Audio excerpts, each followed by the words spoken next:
Today we're discussing some NHL offseason trade rumors, taking a look at teams like the Winnipeg Jets after being eliminated. All kinds of speculation on what will happen there. We also have some rumors regarding the Vancouver Canucks and the Colorado Avalanche. We have a few signings to talk about as well, and a huge update regarding the Ottawa Senators pending sale of the franchise and some playoff recaps and previews. All that coming up next.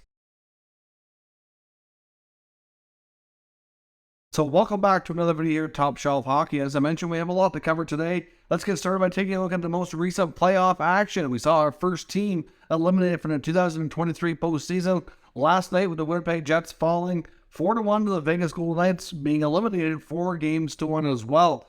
Obviously, the Jets got off to a poor start. Vegas scored early, and you could tell early on, even in the first period, the Jets they looked defeated. They didn't have much of a pushback, and it just really spiraled downhill from there. It wasn't too long before it was 4-0. The Jets got one goal late with the goalie out, made it 4-1, and really wasn't a great effort. On the Vegas side of things, we saw a couple of goals from Chandler Stevenson. Mark Stone had a really good game.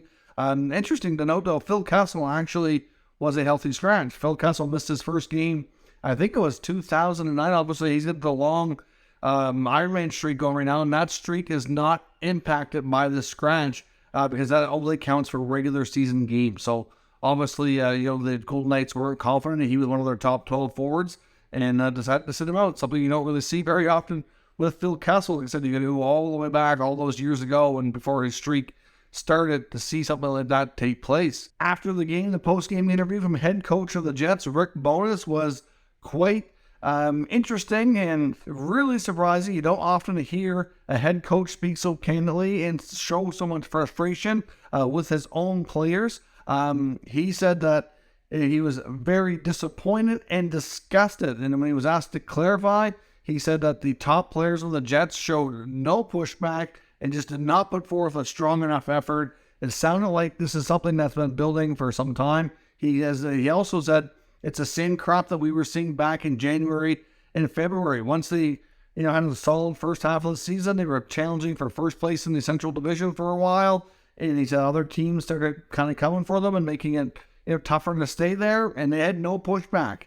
He said the same thing is kind of crept back into their game here, obviously towards the end of the year and into these playoffs. And he's obviously not real pleased, and I don't honestly blame him. So if we thought before there was a good chance we were going to see changes in Winnipeg, I think that there's a really good chance now. I think this core group of players will definitely be broken up. To what extent, we don't know. How deep it's going to go, we don't know. Does Rick Bowness even want to coach this team anymore?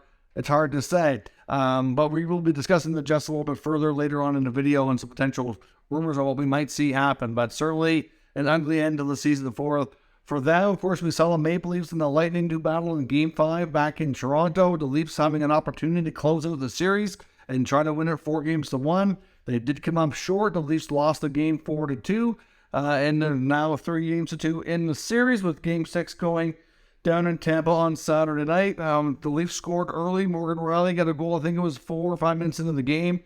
The crowd went nuts. Everybody was into it. We thought, okay, maybe this is the year. Maybe this is the time that they're going to come out with a solid effort and close it out and be done. But no, the very next shift, Anthony Cirelli scores for the Lightning. They really put a solid effort just to get that puck down the ice and look determined that they were tying the game, and they did. I think it was like 25 seconds apart or something. And then from there, I thought things kind of settled down, and the Lightning, again, to me, became the better team. And they ended up scoring a weak goal, in my opinion, in the second period. Mikey Eyssimont of the Lightning came down the way, and Samsonov left the 5-hole wide open. I'm not sure what he was doing there. It was a really weird, soft goal. Definitely one that he would want back, no doubt. And then Nick Paul added a goal in the third period, and we said, okay, we have a 3-1 lead, and it's starting to get late enough in the period. You have to wonder if they can do it. They pulled the goalie. An aggressive pull with over 3 minutes. I think we're closer to 4 minutes left in the game. Matthews did score to make it 3-2. Interesting. But then the Lightning hit the empty net to seal it up and close it out with a 4-2 win. I would suspect next game we will see some changes for the Leafs. I know Sheldon Keefe did not want to put Michael Bunting back in. They want to change his lineup where they won 3 in a row.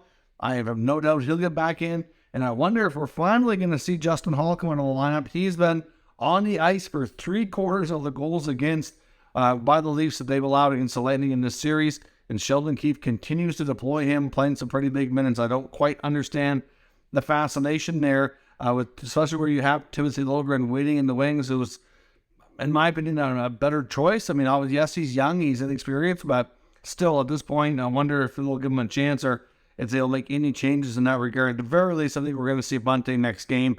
But you gotta wonder, I know a lot of people were worried about, will the Leafs exercise the demons? A lot of people said if they lose Game 5, those demons are going to start creeping back in, going to start messing with their heads. If they're going to win this in 6 or 7 games, they're certainly going to have to make sure they're focused and they kind of put that out and just focus on winning one game.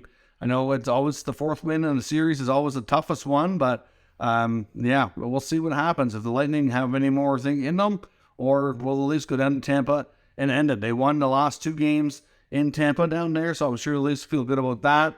At the same time, no, I know the Lightning are confident in closeout or in elimination games, I should say, in their own building or on the road. So, be interesting. I know Vasilevsky certainly looked a lot better last night. If he gets on a roll, that could be trouble. Should be interesting to see how Game 6 goes this weekend. The Devils took a 3-2 series lead over the Rangers with a 4-0 win.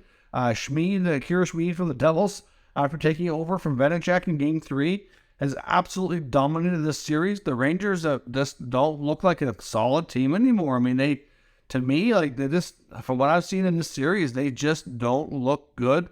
Gerard Lynch tried moving some players around, adjusting the lines. We'll see. I don't know how this is going to go. The description I've seen of the Rangers was described as a collection of stars, but not a good team. And sometimes you can go out and acquire all the talent you want. Doesn't mean you're going to play well and mesh together. I know Igor Shesterkin, the goalie for the Rangers, was certainly very frustrated with his team. At one point, after a stoppage in play, I believe he was heading towards a TV timeout, he skated over the bench and started giving to the guys, asking them to do their jobs. I think that's what it looked like he was saying. You could tell he's frustrated with the guys in front of him. And the Rangers are now up against it, down 3-2. So the Devils have won 3 straight. I'm sure they're feeling pretty good coming off a shutout. Can the Rangers find a way to extend this series, or are they going to go in the first round after spending all those assets to acquire Kane, Tarasenko, Tyler Mond, and all these acquisitions are not going to work out for even a first round win after going to the conference finals last year? You got to think some changes will be coming in that organization if they have that big a setback. Of course, tonight as I record this video, we have several Game 6s. The Islanders and Canes are already underway. The Islanders took an early 1-0 lead. The Bruins and Panthers go tonight, as well as the Dallas Stars and Minnesota Wild in Colorado and Seattle. So the Kraken are trying to close out their very first ever series victory. The Stars are trying to close out the Wild. And, of course, the Bruins are trying to put away the Panthers, as well as the Canes and the Isles. The Canes are trying to close out the Isles, going to Freddie Anderson tonight in goal instead of Antti Ranta. Not quite sure there. Ranta, to me, wasn't really the issue. They lost the last game, but it wasn't that bad. And Freddie Anderson does not have a good record in series closeout clinching games either. So, I'm not really sure what the decision process was on that front. We did get word today as well that Penguins prospect Philip Hallander is going to be leaving the NHL and going back to play in Europe next season. So I know he's been a prospect around the NHL for quite some time now. He's gotten very little to none or no opportunity. So he's heading back to play in Europe next year and is leaving the Penguins organization. We also seen the Seattle Kraken announce that they've signed one of their top picks from the most recent draft. Jager Furcus is the name you have to love. That's a great name. 3-year entry-level contract. He put up 88 points in 66 games. Of course, competes in the Western Hockey League for the Moose Jaw Warriors. So Furcus had a pretty good season and gets his ELC. Now, with some pretty big news today as well regarding the Ottawa Senators pending sale. We know that it's getting closer to the time. Probably the next couple of weeks, we're going to know who the new owners are going to be, and then they'll have a little bit of time to get the deal closed. Reports in Ottawa today indicate that the group led by Ryan Reynolds, the Remington Group, are expected to be putting in a bid around $1 billion. Yes, that's right. You heard me say billion, not million.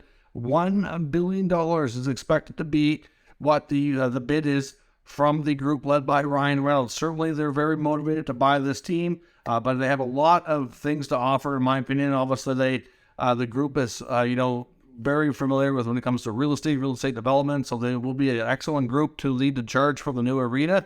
According to the reports, from the Ottawa Sun today talking about this. They said that this group is very committed to getting a new rink downtown, whether it be the Breton Flats or a few other alternate sites that are being considered. Either way, their vision for the team does have them moving downtown.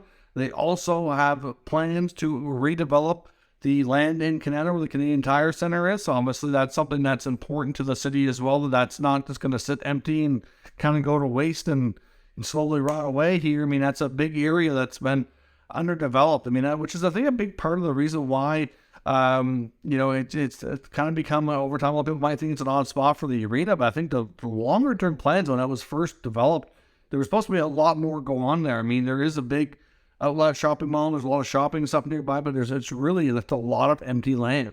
And apparently this group does have plans to redevelop it. So we're at 75 acres total. And they have plans to put that to good use. What exactly that is or what their plans are, we don't know. But at the end of the day, they obviously have plans to put that to use. They probably see that as a good asset as well. So they want to get the new rink downtown. They're going to redevelop the whole lands and everything out in Canada. They have plans as well to incorporate a bunch of local investors. There is other groups that have other local interest in their local business. Apparently a guy like Jeff York, of course, who's always farm boy. Jeff York is very interested in becoming a part owner of this franchise as well. Apparently he's put together a small group that's raised, I think it's around $100 million, which includes a variety of over 20 local business investors. And they seem to be very interested to bring in that group on board as well to give it the local feel, local touch as well. So they certainly, and they're also open to letting the Melnick girls, who were Eugene Melnick's daughters, own like a small percentage as like a legacy piece as well. So it kind of checks all the boxes. And if they're going to hit the $1 billion price tag and they're going to get the Hollywood leverage of Ryan Reynolds, and we know that he's also a very astute businessman, including owning a sports franchise. This is not new to him. Obviously, they own, he and his partner own the Wrexham football club over in Europe. So, I mean, this is not a new venture in that sense. So, I mean, they certainly know what they're doing. It sounds like it's the ideal group to buy the Senators franchise, and we'll see where this goes. But the bidding process is supposed to be, the official binding bids be around, I think it's the middle of May. And then they're hoping to have the deal closed before the end of June. So we will see. I know there's 7 groups total that's been still in the mix, but not all groups will necessarily put forth the next bid where the things are getting binding to the point where they're binding. So they may not even have nearly 7 bids. Once other groups are finding out what this group is doing, I wouldn't be surprised if it's whittled down to even 2 or 3 or something of that nature. But it seems that the Reynolds-led group is extremely serious and wants to make sure they are selected as the next owners of the Ottawa Senators. So we'll stay tuned for news on that here, hopefully in a few weeks' time. And in the trade rumor section of the video, I want to take a look at the Avalanche, the Canucks, and the Jets. We'll talk about the Avalanche first. Of course, they're facing elimination tonight. But once we hit the official offseason for the Avalanche, whether they're eliminated tonight or another day in this playoffs, one name to keep an eye on for trade will be Samuel Girard. The Avalanche are going to be, like many teams, tied up against the salary cap. And as we can see watching them right now, they certainly have their fair share of holes in the team. They've certainly lost enough pieces to free agency and things. Of course, when you're a successful team and you have that many players, that need new contracts and are being very successful, they all obviously command more money, more raises, and you can't keep everybody. They certainly could use more depth at the center position and different forward groups as well. So, to add in the forward group, you're going to have to subtract from the D-core, and the D-core is extremely deep and very talented. Of course, you got Cale McCarr, who plays a ton, one of the best defensemen in the world. And, of course, you still got Devon Taves as well, who's certainly more impactful and dynamic than Girard. You got Bowen Byram, who's working his way up to being that way. He's at least as good as Girard, if not, at times better, and he's younger and less expensive. So there's that. And, of course, they have some other veterans there in the mix as well, some different types of defensemen, Eric Johnson, Jack Johnson, etc. So, to me, Girard has become a type of defenseman that's expendable. Now, of course, this is not just my idea. This has been talked about on a couple of things. Frank Saravalli, DailyFaceoff.com, has this new trade bait board out that just came out yesterday, which I was looking at, as well as discussed by Elliot Friedman as well. They both see Girard as a potential trade piece for the Avalanche once the offseason comes. So it does make sense. Hard to say where he will go. I think he'll generate a lot of interest. He's still only in his mid-20s. He's a really good skater, good puck mover. a little bit undersized, but can still be a solid player back there. And I think that there will be lots of interest in this guy. He's got some decent term on his contract, and it's not an outrageous contract either. So to me, you're looking at a variety of teams where there could be a potential good fit there. Right now, we don't have a link to any specific teams or anything. Just look for the Avalanche to make some changes due to cap reasons mostly. And of course, he's going to probably be a cap casualty is what they see coming. Now in Vancouver, we know they're looking for cap flexibility, and there is some speculation on a trade they might be looking at to make that happen, which would actually help them in a variety of ways here. One would be moving the contract with Tyler Myers. Now this wouldn't happen until after their Myers does have a bonus that's due. Part of the contract. He's got a big signing bonus, but the salary is really small. So once the bonus is paid on July 1, his actual salary for the year is only $1 million. So any team paying him this year from an actual cash standpoint, once that bonus is paid, is really not a ton of money. But he comes with a $6 million cap hit. We know the Canucks need cap flexibility, and they also need to make changes to improve their hockey club on both the forward group and the back end. Myers, to me, is an ideal candidate who could be moved. But it's going to be a little easier without having the final year of the contract. But one team that's been mentioned here by NHL insiders and Frank Saravelli specifically is the Philadelphia Flyers. And it could be for the contract of defenseman Ryan Ellis. Now, Ryan Ellis is likely not going to play again.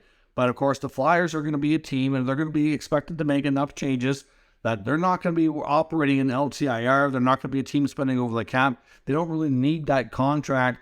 So to me, they can move that out, go to the Vancouver Canucks. Canucks send an actual player who can play for a season for the Flyers, and they can decide if he was a player that they want to try to sign and extend beyond that or not. But it gives the Canucks the flexibility of being able to shed that $6 million cap hit and bring in a contract which will allow them to go into LTIR if they need to. I mean, obviously, the Canucks are not expected to be really rebuilding. They're more of a quick on-the-fly retool is what I think we're expected to see. I know, like I said before, I suspect the Canucks will make a few changes. I don't know how much we're going to see. I don't think it's going to be too substantial. To me, it's going to be more tinkering. I think a guy like Myers could go. Maybe a guy like Garland. I don't know if Besser or Miller is going to be dealt. I think they're more likely to stay at this point.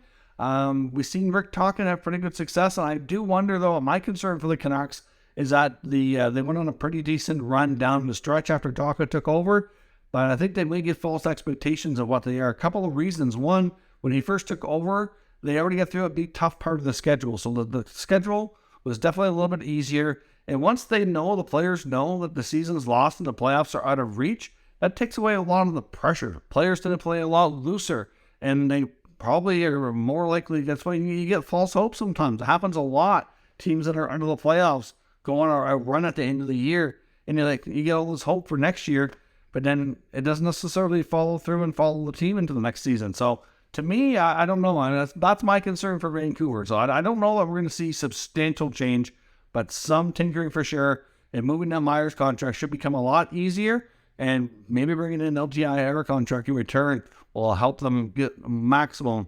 flexibility. Now in Winnipeg, like I said, we've seen the Jets be eliminated, the first team from the playoffs last night. And, of course, today, and there's all the talk around the NHL and the reporters and insiders is what's now for Winnipeg, especially after the post-game comments of head coach Rick Bowness. Those were some pretty condemning words, basically indicating that the top stars of this team had no pushback. He said that the Vegas top players were way better than the Winnipeg's top players and that they deserved to win. He said they were the better team in the regular season. They were the better players in the playoff series. They deserved to win. They didn't. And they said it's the same crap that happened to them around January, February. Like, he's absolutely had it. You can tell the frustration with some of those players have been building. I know from watching most of the game myself, I think it's fair to say Dubois was one of the guys that it was directed at. And hard to say who else. I thought Blake Wheeler's effort was okay, and I'm not sure if it's going to go deeper than that. But you're looking at the final year for contracts for Mark Scheifele, Blake Wheeler, Pierre-Luc Dubois, and Connor Hellebuyck.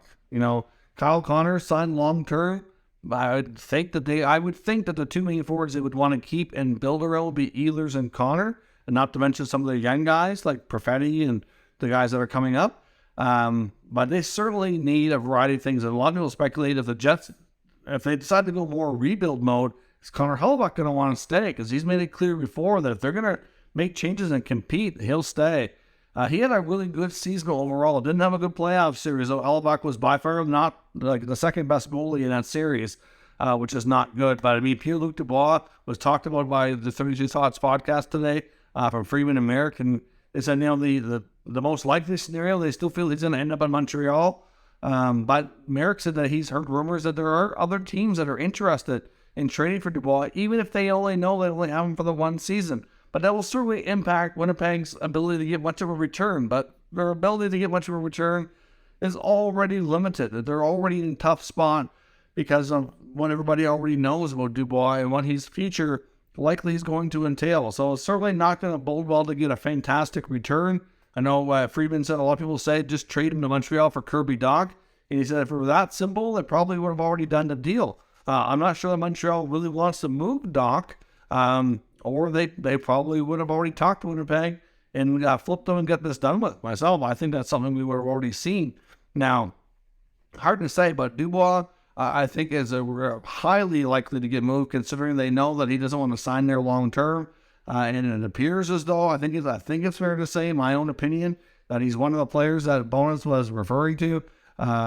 Blake Wheeler and the Jets already talked last season about trying to find a way for him to move. That certainly seems more likely entering the final year of his deal. They might have to retain some money. But then you got Mark Scheifele too in the final year of his contract. We could see a complete overhaul of the core players and the possibility of all three of those guys, maybe including Connor Hellebuyck, moved as well. I think Hellebuyck is going to have a little bit more say, obviously, with the conditions in his contract, but still, you have to think that substantial, massive changes could be coming to this Jets roster. Any and all the players I just mentioned very well could be traded. Hard to say what direction this team goes in, but I know there was a lot of debate last season. They decided to run it back for another year, and look what happened. This team is certainly not built with the right character. They don't have players that want to be there enough, that care enough, and substantial changes are coming by way of any or all of those players that we're talking about. Be interesting to see where some of these guys end up, but Winnipeg will be a fascinating team to watch this offseason. So let me know your thoughts on all today's news and rumors down in the comments. We'll talk about it further. If you're new to the channel, make sure you subscribe and stick around. We'll keep you up to date with the latest news, rumors, and analysis of all 32 NHL teams. Thank you for watching, and I'll catch you next time.